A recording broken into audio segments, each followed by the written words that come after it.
नमस्कार, आप देख रहे हैं जनता टीवी और मैं हूं आपके साथ अभिषेक। वक्त हो गया ताबड़तोड़ खबरों का। शुरुआत करते हैं फटाफट अंदाज में। भारतीय जनता पार्टी ने उत्तर प्रदेश विधानसभा चुनाव में एक बार फिर से भारी बहुमत से जीत हासिल कर ली है।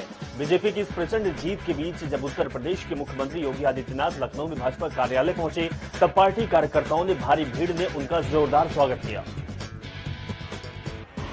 इस दौरान मंच पर स्वतंत्र देव सिंह और दोनों डिप्टी सीएम मौजूद थे। बीजेपी कार्यालय में मुख्यमंत्री योगी आदित्यनाथ ने दिग्गज नेताओं संग जमकर जीत की होली खेली है। सीएम योगी आदित्यनाथ ने बीजेपी की प्रचंड जीत के लिए यूपी की जनता को धन्यवाद दिया है। सीएम योगी आदित्यनाथ ने कहा कि प्रधानमंत्री मोदी के नेतृत्व में 4 राज्यों में भाजपा की प्रचंड बहुमत की सरकार बनने रही है। इस 4 राज्यों में प्रधानमंत्री के विकास और सुशासन को जनता ने फिर से आशीर्वाद दिया है। ये प्रचंड बहुमत भाजपा के राष्ट्रवाद, विकास और सुशासन के मॉडल को उत्तर प्रदेश की 25 करोड़ जनता ने आशीर्वाद स्वरूप दिया है। 4 राज्यों में भाजपा के शानदार प्रदर्शन के बाद बीजेपी में उत्सव का माहौल है और दिल्ली में बीजेपी मुख्यालय जाकर प्रधानमंत्री मोदी ने जनता का आभार जताया। उनके साथ बीजेपी अध्यक्ष जेपी नड्डा भी मौजूद दिखाई दिए। कार्यालय में नारों और तालियों के साथ पीएम मोदी का जोरदार स्वागत हुआ। इस दौरान पीएम मोदी ने कहा कि चुनाव के दौरान भाजपा के कार्यकर्ताओं ने मुझसे वादा किया था कि इस बार होली 10 मार्च से शुरू हो जाएगी। हमारे कर्मठ कार्यकर्ताओं ने अपने वादे को पूरा करके दिखाया है। प्रधानमंत्री मोदी ने कहा कि बीजेपी गरीब को भरोसा देती है कि मैं गरीब का हक उसके घर तक पहुंचाएंगे, बिना चैन से बैठने वाले नहीं हूं। कौशाम्बी की सिराथू सीट से केशव प्रसाद मौर्य चुनाव हार गए। वहां से सपा की पल्लवी पटेल चुनाव जीत गई। उन्होंने डिप्टी सीएम केशव प्रसाद मौर्य को 7,337 वोटों से मात दी है। पल्लवी को यहां 1,05,568 वोट मिले हैं, जबकि केशव प्रसाद मौर्य को 98,727 वोटों पर ही संतोष करना पड़ा। वहीं तीसरे नंबर पर रहे बहुजन समाज पार्टी के मुंताब अली को 10,034 वोट मिले। आपको बता दें कि पिता को हारता देखकर केशव के बेटे और भाजपा समर्थकों ने वोटिंग को रुकवा दिया था। उनकी ओर से फिर वोटिंग कराने की मांग की गई। हालांकि इस बार प्रेक्षक ने फिर से मतगणना कराने से मना कर दिया था। यूपी के नतीजों ने अखिलेश यादव को फिर से संघर्ष की राह चुनने का जनादेश दिया है। इस चुनाव में समाजवादी पार्टी के वोट शेयर से इजाफा तो हुआ, लेकिन ये बढ़त अखिलेश को सत्ता नहीं दिला सकी। दरअसल अखिलेश के रणनीतिकार चुनाव नतीजों का पोस्टमार्टम कर रहे हैं और ये पता करने की कोशिश की जा रही है कि अखिलेश से कहां से चूक हुई है। भारतीय जनता पार्टी को स्पष्ट बहुमत मिलने के बाद आज समाजवादी पार्टी के राष्ट्रीय अध्यक्ष अखिलेश यादव की प्रतिक्रिया भी आई है। उनकी पार्टी के नेता स्वामी प्रसाद मौर्य ने कहा है तो कल हार तो स्वीकार किया है, लेकिन उत्तर प्रदेश के पूर्व मुख्यमंत्री अखिलेश यादव ने आज जनता का धन्यवाद भी दिया है। अखिलेश यादव ने एक ट्वीट किया है। सपा के मुखिया ने कहा कि उत्तर प्रदेश की जनता को हमारी सीटें 2.5 गुनी और मत प्रतिशत 1.5 गुना बढ़ाने के लिए हार्दिक धन्यवाद। हमने दिखा दिया है कि उत्तर प्रदेश में भाजपा की सीटों को घटाया जा सकता है। अब भाजपा का ये घटाव निरंतर जारी रहेगा। उनका आधे से ज्यादा भ्रम और छलावा दूर हो गया है, बाकी कुछ दिनों में दूर हो जाएगा। जनहित का संघर्ष जीतेगा। बीएसपी सुप्रीमो मायावती ने यूपी विधानसभा चुनाव में करारी हार के बाद आज सुबह प्रेस कॉन्फ्रेंस की है। इस दौरान मायावती ने कहा कि जातिवादी मीडिया ने झूठी खबरें फैलाई हैं और एक माहौल बनाने की कोशिश की गई कि चुनाव में टक्कर बीजेपी और सपा की है। मायावती ने कहा कि अगर दलित और मुस्लिम एक होकर बीएसपी के पक्ष में वोट करते तो पश्चिम बंगाल की तरह चौंकाने वाले परिणाम भी आ सकते थे। बहुजन समाजवादी पार्टी को मेहनत का फल नहीं मिला है, लेकिन एक दिन सफलता हमारे कदम जरूर चूमेगी। तो वहीं यूपी में बीजेपी की प्रचंड जीत के बाद भाजपा प्रदेश अध्यक्ष स्वतंत्र देव सिंह ने सभी प्रदेशवासियों को बधाई दी। उन्होंने कहा कि जनता का निर्णय जो भी हो उसे स्वीकार करना चाहिए। सभी लोग मिलकर उत्तर प्रदेश को आगे बढ़ाना चाहिए। स्वतंत्र देव ने कहा है कि सभी दलों को विकास के लिए काम करना चाहिए। भारतीय जनता पार्टी छोड़ सपा का दामन थामे स्वामी प्रसाद मौर्य करारी हार के बाद जनता के जनादेश का स्वागत करते हुए कहा कि जनता की अदालत का फैसला सर्वोच्च होता है और मैं भारतीय जनता पार्टी के जीते हुए सभी को बधाई देता हूं। इस दौरान स्वामी प्रसाद मौर्य ने कहा कि लोकतंत्र में जीत और हार 2 पहलू होते हैं। जनता के हित के लिए मेरा संघर्ष जारी रहेगा। मैं चुनाव हारा हूं, हिम्मत नहीं हारा। जिन मुद्दों को लेकर हमने ताल ठोका था वो संघर्ष निरंतर जारी रहेगा। जीत दर्ज होते ही सड़कों पर बुलडोजर उतरने लगा है। एक नहीं, दो नहीं, बल्कि 3, 4 नहीं, बल्कि 6,677 बुलडोजर गोरखनाथ मंदिर पहुंच गया और विपक्षियों को ये दिखाने लगा कि बाबा बुलडोजर आ गया है और अब विपक्ष को सावधान होना पड़ेगा। अब जैसे ही कुछ गलत हुआ तो ये बुलडोजर उन्हें सही करने का काम करेगा। इस दौरान बुलडोजर पर चढ़कर बीजेपी कार्यकर्ता जश्न मनाते हुए भी दिखाई दिए हैं। मथुरा की 5 विधानसभा सीटों पर बीजेपी ने अपना परचम लहराया। ब्रिज की माटी ने सपा रालोद गठबंधन को नकार दिया। मथुरा में 5 सीटों पर कमल खिलने से बीजेपी के कार्यकर्ता खासे उत्साहित भी दिखाई दिए। मथुरा मंडी समिति स्थित मतगणना स्थल पर सुरक्षा के कड़े प्रबंध भी किए गए थे। मथुरा सीट से बीजेपी के श्रीकांत शर्मा ने कांग्रेस के प्रत्याशी प्रदीप माथुर को हराया। वहीं गोवर्धन सीट पर बीजेपी के प्रत्याशी ठाकुर मेघश्याम सिंह ने बहुजन समाज पार्टी के राजकुमार रावत को 42,000 मतों से हराया। अपनी जीत पर बीजेपी की मथुरा सीट के प्रत्याशी श्रीकांत शर्मा का कहना है कि ब्रिज की माटी से शुरू हुई ये लहर लखनऊ होते हुए बनारस तक सुनामी में बदल गई। उन्होंने कहा कि वो अपने काम के बल पर जनता से वोट मांगे, ये जनता की जीत है। विधानसभा चुनाव से पहले जिले का तिकुनिया कांड पर पूरे देश में सुर्खियों में रहा। इसके बाद भी सिंहासन विधानसभा से भाजपा के प्रत्याशी शशांक वर्मा सबसे जिले की 8 विधानसभाओं में सबसे ज्यादा सीटों पर जीतकर विधानसभा पहुंचे हैं। इस चुनाव में शशांक वर्मा ने सबसे ज्यादा वोटों से जीत दर्ज की है। इसीलिए उम्मीद लगाई जा रही है कि प्रदेश की नई सरकार में शशांक वर्मा का कद बढ़ सकता है। उधर गोला से 5वीं बार विधायक अरविंद गिरी बने हैं और अनुभव के मामले में सबसे आगे गिरी का योगी सरकार 2 में कद बढ़ सकता है।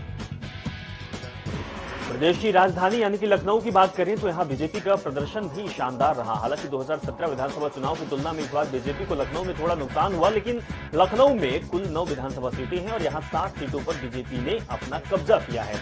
वहीं 2 सीटों पर समाजवादी पार्टी को जीत मिली। बहुजन समाजवादी पार्टी और कांग्रेस का यहां खाता तक नहीं खुला। लखनऊ में सबसे ज्यादा अंतर से बीजेपी के आशुतोष टंडन ने जीत दर्ज की है। उन्होंने लखनऊ पूर्व में सपा के अनुराग भदौरिया को 68,721 वोटों से हराया।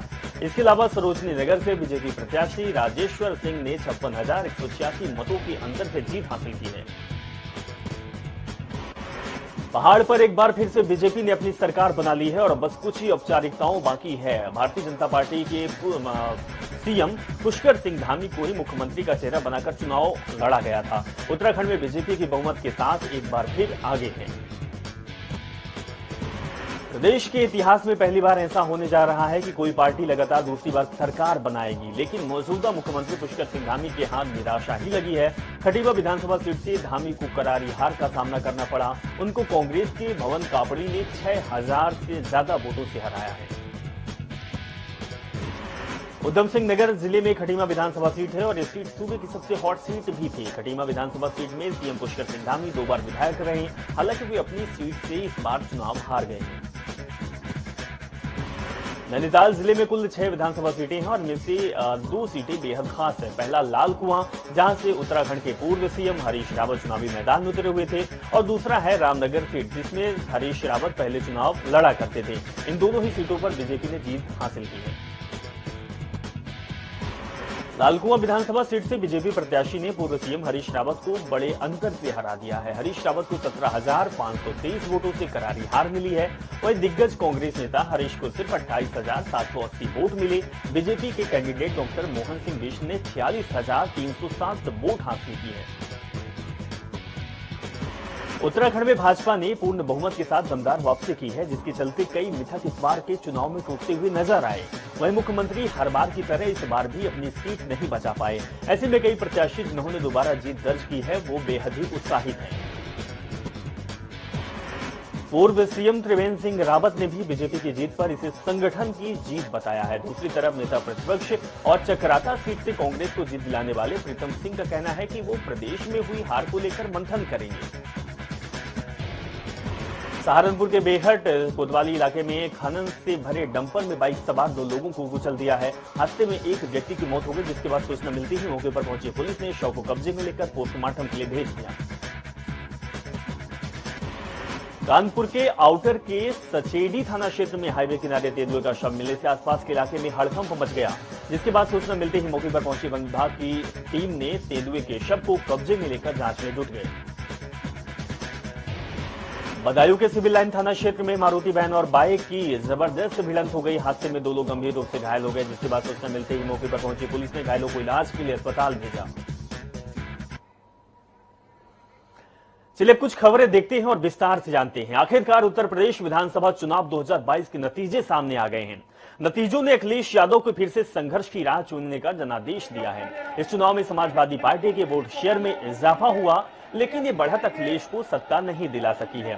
बीजेपी ने एक बार फिर से उत्तर प्रदेश में भारी बहुमत के साथ जीत हासिल की है, प्रचंड बहुमत मिला है। वहीं दूसरी तरफ उत्तराखंड में भारतीय जनता पार्टी 2/3 बहुमत के साथ सत्ता में वापसी कर एक नया इतिहास रच रही है। लेकिन पार्टी को बड़ा झटका भी लगा है और मुख्यमंत्री जो कि उत्तराखंड के थे, पुष्कर सिंह धामी, वो खटीमा यानी कि अपने गृह क्षेत्र विधानसभा से चुनाव हार चुके हैं। उनके बाद से मुख्यमंत्री पद को लेकर संकट खड़ा हो गया। लेकिन इस बीच चंपावत सीट से बीजेपी के टिकट पर दूसरी बार जीते कैलाश गहतोड़ी ने पुष्कर सिंह धामी को फिर से मुख्यमंत्री बनाने के लिए अपनी सीट छोड़ने की पेशकश की है।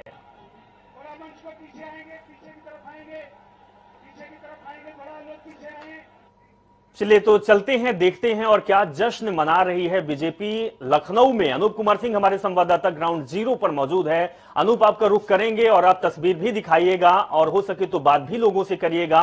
किस तरीके से दफ्तर में जश्न का माहौल है, कौन कौन पहुंचा हुआ है? देखिए, मुख्यमंत्री आवास के साथ साथ भाजपा कार्यालय इस वक्त खचाखच भरा हुआ है। जो विधायक जीत कर आ रहे हैं वो भाजपा कार्यालय आ रहे हैं, मुख्यमंत्री योगी आदित्यनाथ से मुलाकात कर रहे हैं। सुबह से ही तांता लगा हुआ है जो विधायक जीतने वाले और जो मंत्री हैं या फिर केंद्रीय मंत्री हैं लगातार यहाँ पर बने हुए हैं। वो तस्वीरें दिखाने की कोशिश करूंगा। ये भारतीय जनता पार्टी का कार्यालय, प्रदेश कार्यालय है। यहाँ पर आप भीड़ देखकर अंदाजा लगा सकते हैं किस तरीके से यहाँ पर अभी भी उसी तरीके से उत्सव जैसा माहौल है। केंद्रीय मंत्री जो कौशल किशोर भी यहाँ पर पहुंचे हैं। अभी थोड़ी देर पहले जो राज्यसभा सांसद ब्रजलाल यहाँ पर पहुंचे हुए थे। लक्ष्मीकांत वाजपेयी जो स्कैनिंग कमेटी के यहाँ पर और ज्वाइनिंग कमेटी के अध्यक्ष हैं, वो यहाँ पर थोड़ी देर अभी मौजूद है वहां पर। तो लगातार ये कहा जा सकता है कि भाजपा जिस तरीके से एक प्लानिंग के तहत उतरी थी और खासकर वो जो समाजवादी पार्टी के साथ साथ जो जनता भी यहाँ की समझ चुकी थी कि उत्तर प्रदेश में अब सिर्फ 2 पर टक्कर है। शायद इसको भांपने की वजह से जो बीएसपी है या फिर कांग्रेस की बात करें, दोनों पार्टियों का कहीं ना कहीं बिल्कुल सफाया हुआ है। पहले से जिस तरीके से चुनाव प्रचार की, हालांकि कोरोना काल की वजह से कम हुआ था, लेकिन ये जनता जनार्दन है वो सब कुछ समझती है।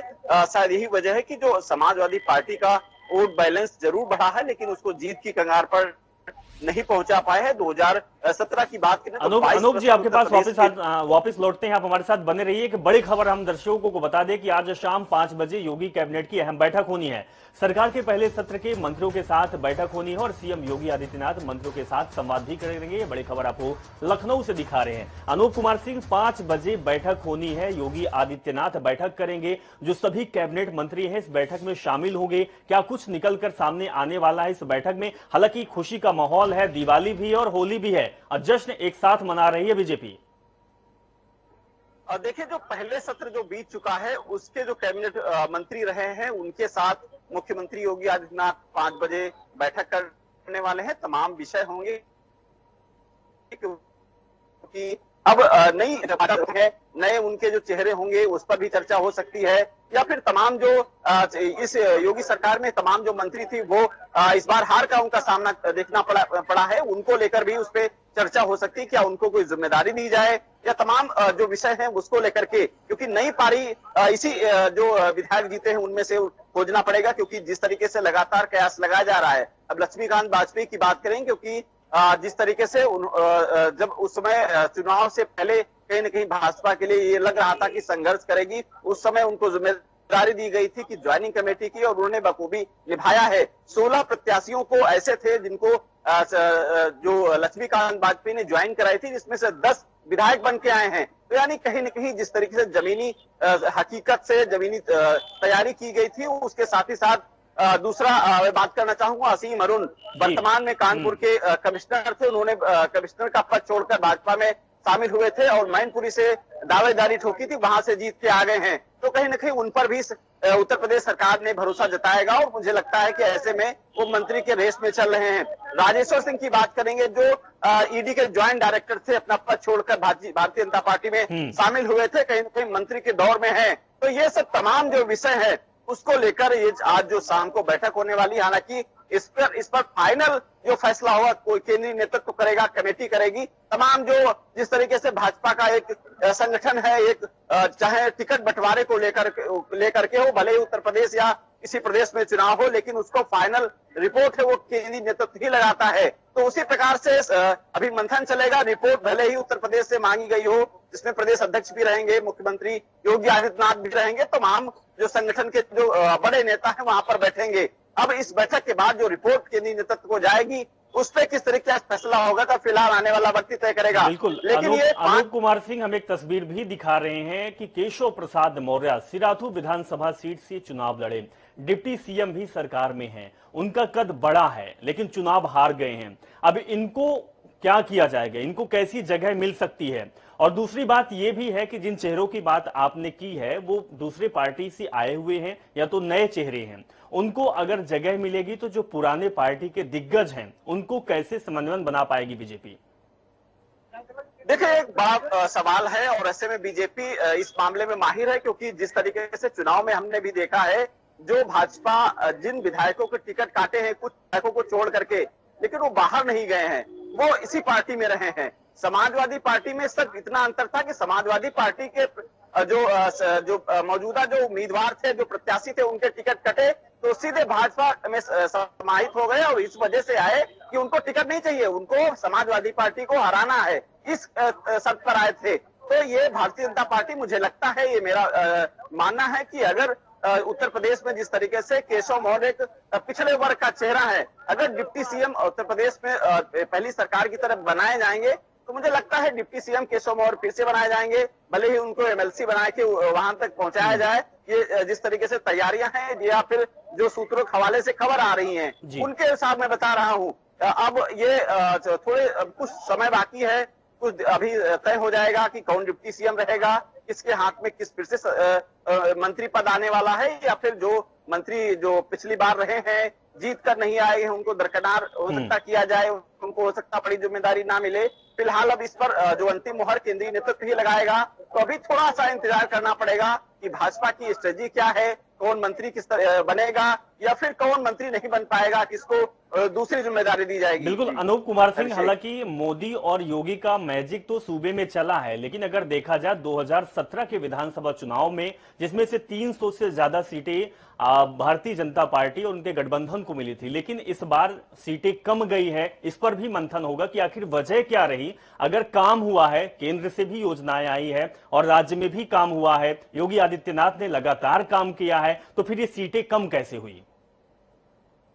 देखिए, विषय को उत्तर प्रदेश में भाजपा के लिए बड़ी चुनौती थी, क्योंकि किसान जो एक बड़ा मुद्दा था, कोरोना काल आया, महंगाई एक बड़ा मुद्दा था, बेरोजगारी एक बड़ा मुद्दा था। ऐसे में बीजेपी एक कठिन समय से गुजर रही थी। हालांकि जो विपक्ष है, समाजवादी पार्टी की बात कर रहा हूं, ये सब तमाम जो मुद्दे थे उनको लेकर के जनता के पास पहुंची थी। और यही वजह है कि 2017 में जो समाजवादी बिल्कुल अनूप कुमार सिंह कह सकते हैं कि यही वजह है, मुद्दे हावी हुए, इसीलिए सीट भी कम पड़ी है। हालांकि मंथन करने का विषय और मंथन 5 बजे जो बैठक होगी आगे आदित्यनाथ की, उसमें डिसीजन लिया जाएगा कि इस बैठक में क्या कुछ होता है। बहुत बहुत शुक्रिया अनूप कुमार सिंह हमारे साथ जुड़ने के लिए और तमाम जानकारी आपने साझा की है। तस्वीर भी दिखाई है कि किस तरीके से लखनऊ बीजेपी कार्यालय में आज जश्न का माहौल है। एक और बड़ी खबर आ रही है, देहरादून से सचिवालय पहुंचे हैं मुख्यमंत्री पुष्कर सिंह धामी। जी हां, कैबिनेट मंत्रियों के साथ बैठक भी धामी करेंगे और इस्तीफा भी दे सकते हैं सीएम पुष्कर सिंह धामी। ये बड़ी खबर आपको हम देहरादून से दिखा रहे हैं। हालांकि इस्तीफा इसलिए देंगे क्योंकि अब नई सरकार बनेगी और चुनाव हार चुके हैं जो अपने विधानसभा खटीमा से चुनाव लड़े थे पुष्कर सिंह धामी। ये बड़ी खबर और तस्वीर दिखा रहे हैं आपको कि मुख्यमंत्री पुष्कर सिंह धामी ने अपने हार पर अफसोस जताया है, लेकिन बधाई भी दी है क्योंकि उनकी सरकार बन गई है सूबे में। मैं अपनी पार्टी का, हमारे राष्ट्रीय अध्यक्ष नड्डा जी का, हमारे देश के यशस्वी प्रधानमंत्री आदरणीय नरेंद्र मोदी जी का, पूरे हाईकमान का, सबका मैं धन्यवाद करता हूं कि उन्होंने मेरे जैसे सामान्य कार्यकर्ता को मुख्य सेवक के रूप में काम करने का अवसर प्रदान किया। और मुझे खुशी है, मैं उत्तराखंड की देवतुल्य जनता का भी धन्यवाद करना चाहता हूं कि मेरी पार्टी ने जो मुझे दायित्व दिया था वो दायित्व पूरा हुआ है उत्तराखंड के अंदर पहली बार ये मिथक टूटा है। 2/3 बहुमत से उत्तराखंड के अंदर भारतीय जनता पार्टी की सरकार बनी है और ये सरकार निश्चित रूप से जो हमारे संकल्प हैं उत्तराखंड को आगे ले जाने के लिए, उत्तराखंड को विकास की गति देने के लिए, उत्तराखंड के चहु विकास के लिए काम करेगी और हमने जो भी वायदे किए हैं हम उन सब वादों को पूरा करेंगे। बिल्कुल, तो पुष्कर सिंह धामी की बात सुना रहे थे। उन्होंने कहा कि प्रचंड बहुमत के साथ सरकार भारतीय जनता पार्टी की बनी है, यह मिथक सूबे में टूट गया है। नवीन शुक्ला हमारे संवाददाता जुड़े हुए हैं। नवीन, जिस तरीके से मुख्यमंत्री पुष्कर सिंह धामी की बात सुना रहे थे, हालांकि सरकार प्रचंड बहुमत के साथ बन चुकी है, लेकिन जो सीएम फेस थे वही चुनाव हार चुके हैं। किस तरीके का माहौल देहरादून में दिखाई दे रहा है नवीन? बीजेपी की जीत हुई है तो कहीं प्रश्न का जरूर है। हालांकि मुख्यमंत्री जो है वो अपनी सीट हार गए हैं, लेकिन उन्होंने अपनी पार्टी को पूरी तरीके से जिता कहीं ना कहीं बड़ी उपलब्धि उत्तराखंड के लिए जरूर है। इसके साथ ही मुख्यमंत्री ने यही कहा है कि मुख्य सेवक के रूप में मैं लगातार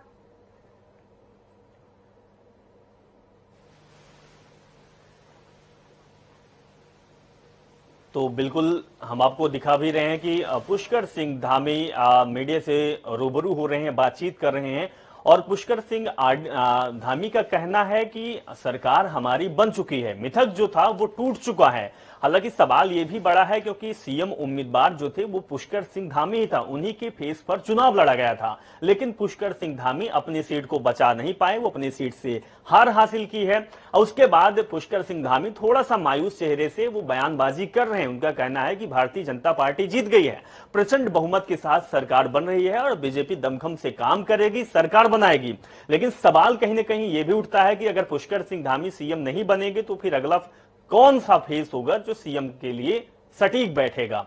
हालांकि अब विचार विमर्श किया जाएगा और कहीं न कहीं इसी को लेकर अब सूबे में, हालांकि मौसम ठंड का अभी भी चल रहा है, लेकिन राजनीति गरमाई हुई है क्योंकि नया मोड़ आ चुका है। सरकार तो प्रचंड बहुमत के साथ भारतीय जनता पार्टी की बन चुकी है, लेकिन सीएम फेस अब कौन होगा? क्या फिर पुष्कर सिंह धामी ही सीएम होंगे या फिर कोई और चेहरा आएगा? हालांकि 3 चेहरे सबसे ज्यादा निकल कर सामने आ रहे हैं। मदन कौशिक की बात करें, वो प्रदेश अध्यक्ष हैं, वो भी एक सीएम की दावेदारी ठोक रहे हैं। अजय भट्ट का नाम आता है, तो ये सीएम के नए उम्मीदवार, नए चेहरे होंगे या फिर सीएम धामी को ही रखा जाएगा? अब ये देखा जाएगा कि क्या होने वाला है।